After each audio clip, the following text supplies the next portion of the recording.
Hello everyone, welcome to my channel, Coins and Stamps to Watch. Now what we have here are two coins from the era of the French Indochina, and they are 10 cent from 1941. They're composed of copper nickel with a diameter of 18 millimeters and a weight of 3 grams. And we can see on the reverse side, Marion facing the right with the laurel branch, and the date below 1941.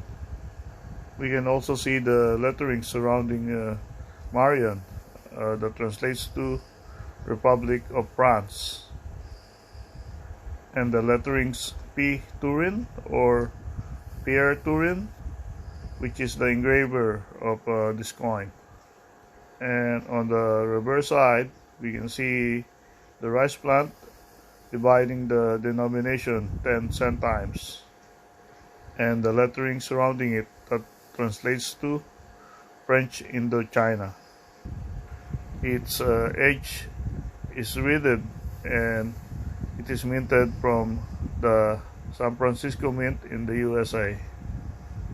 They made around 50 million of these coins, and it sells according to NGC from 50 cents up to $8, depending on the condition of the coin. China have a very rich history, and we can see them on the coins that they have, like this one, the era of the French Indochina. Thank you very much. I hope you all have a good day, and please like and subscribe my channel. Once again, thank you. Have a good day.